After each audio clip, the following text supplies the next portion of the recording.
Okay, so a lot of people are house poor. Let's do the math and let's talk about it. Everybody want to flex. I got approved for this much. I got $500,000 home. I got the keys. Okay, that's cool. But let's run the numbers. Your pre-approval was $500,000. That is not a recommendation, baby. That is a limit. That is the absolute limit that the bank is willing to risk on you. And baby, if your realtor pushed you to spend the whole $500,000, you did not just buy a home, baby. You bought stress. Because let's be real, that's $3,500 plus monthly payment. Like, that shit is a lot. $3,500 is not no easy money to come across. I don't care what nobody's saying. Add your car note, add your insurance, add daycare, add gas, add groceries, add utilities, and whatever else bill you can think of. Man, shit, add life. Suddenly, you're not living in your dream house. You're drowning in it. And that is the exact example of what house poor is. The house look good on the outside, but inside it, you're crying in it. Because every dollar you have is tied up in keeping the lights on.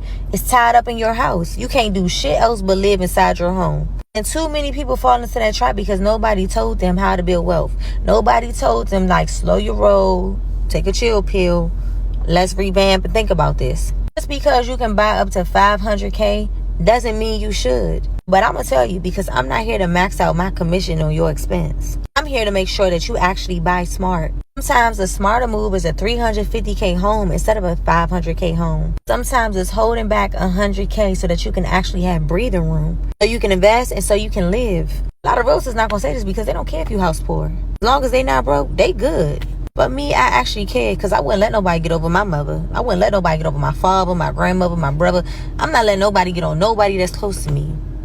At the end of the day, like, it's just not going to happen. Because if you win long term, I win too. I want my clients to call me a year later telling me I'm good, I feel great, everything's good, I'm maintaining shit straight. I don't want nobody calling me, venting to me, telling me I can't breathe, I'm stuck, I'm in this mortgage, I don't know what to do, what should I do? I don't want that for my clients. So yeah, let's do the math, let's be smart about it. Owning a home is not just about being approved. It's about building wealth and living in peace and not in stress. DM me smart if you're ready to make a move and not live in stress. Because I don't just sell houses, I actually help you keep your lifestyle intact. All right, let's get into it.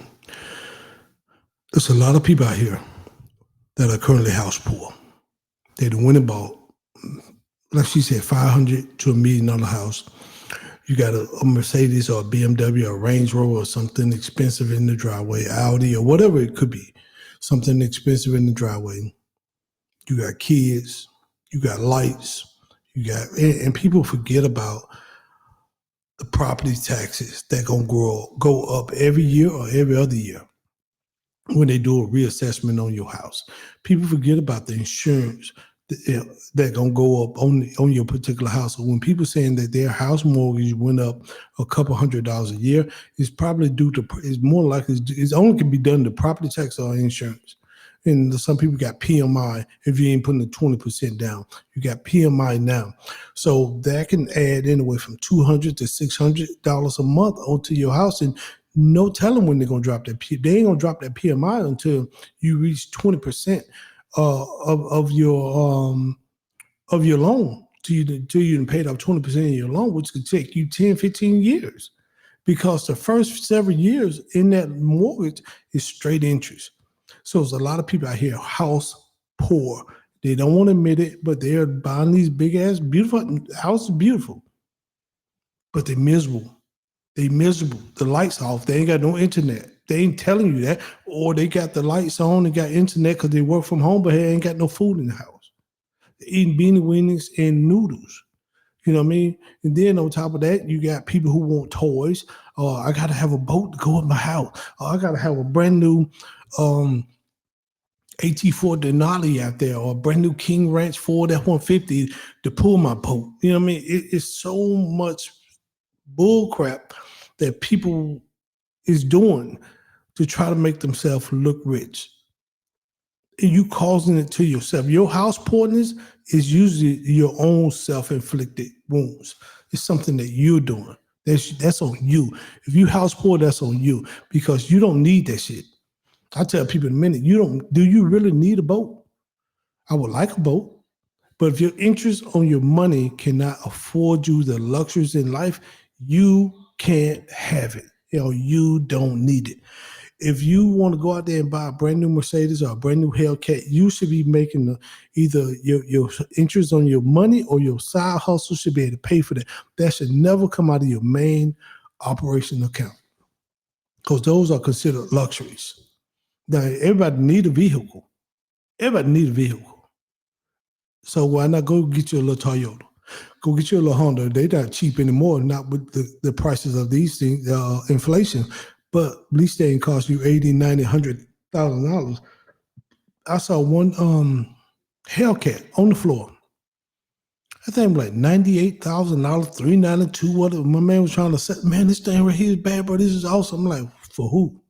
Not for me. I don't want to go that fast no more. And if I do want to go that fast, I buy me a Corvette. You know what I mean? I'm too big for a Corvette. I'm a big dude, so I'm too big for a Corvette. I ain't buying that either. So, but a lot of people who house poor don't do their numbers. They just want to impress others. I'm gonna show my family I could buy a $500,000 house. Yeah, girl, we paid $500,000 for it. Like she said, this mortgage is probably $3,500. But now you hadn't factored in PMI, unless you put 20% down. You hadn't factored in the property taxes. You hadn't factored in homeowners insurance. You hadn't factored in the side stuff like HOA views in the subdivision. You ain't factor in the lights and the heat they're gonna take to keep that big mug warm, because most homes $500,000 is $3,500, 3,500 square foot or 4,000 up. And during the winter months, that's a hell of a utility bill. I used to have one. You know what I mean? I had one when I was much trying to impress the world. Let me say that about 20 years ago, I went and bought a big ass house. Light bill $700 in the wintertime because it was on heat pump.